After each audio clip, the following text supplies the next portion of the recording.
முதல் வாசகம். என் மக்களாகிய இஸ்ரேலிடம் சென்று இறைவாக்கு உரைத்திடு. இறைவாக்கினர் ஆமோஸ் நூலிலிருந்து வாசகம். 7:10-17 வரை. அந்நாள்களில் பெத்தேலின் குருவாகிய அமட்சியா என்பவன் இஸ்ரேலின் அரசன் யெரொபெயாமுக்கு இவ்வாறு சொல்லி அனுப்பினான். இஸ்ரேல் வீட்டாரிடையே ஆமோஸ் உமக்கு எதிராக சதி செய்கிறான். அவன் சொல்வதை எல்லாம் இந்த நாட்டால் தாங்க முடியவில்லை. ஏனெனில் யெரொபெயாம் வாளால் மடிவான், அவரது நாட்டை விட்டு இஸ்ரேல் அடிமையாய் கொண்டு போகப்படும் என்று ஆமோஸ் சொல்லுகிறான்.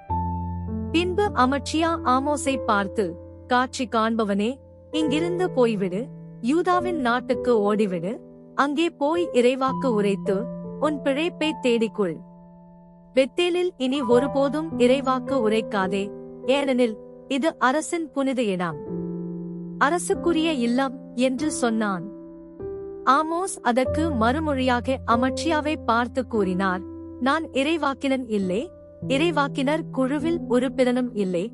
நான் ஆடு மாடு மேய்ப்பவன், காட்டு அத்திமரத் தோட்டக்காரன். ஆடுகள் ஓட்டிக்கொண்டு போன என்னை ஆண்டவர் தேர்ந்தெடுத்து என் மக்களாகிய இஸ்ரேலிடம் சென்று இறைவாக்கு உரைத்திடு என்று அனுப்பினார். எனவே இப்பொழுது ஆண்டவரின் வாக்கை கேள். இஸ்ரேலுக்கு எதிராக இறைவாக்கு உரைக்காதே, ஈசாக்கின் வீட்டார்க்கு எதிராக பேசாதே என்று நீ சொல்கிறாய்.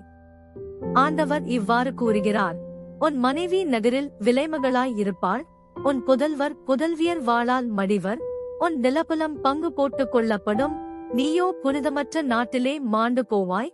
இஸ்ரேல் தன் நாட்டுக்கு வெளியே அடிமையாக கொண்டு போகப்படும். ஆண்டவரின் அருள்வாக்கு. இறைவனுக்கு நன்றி.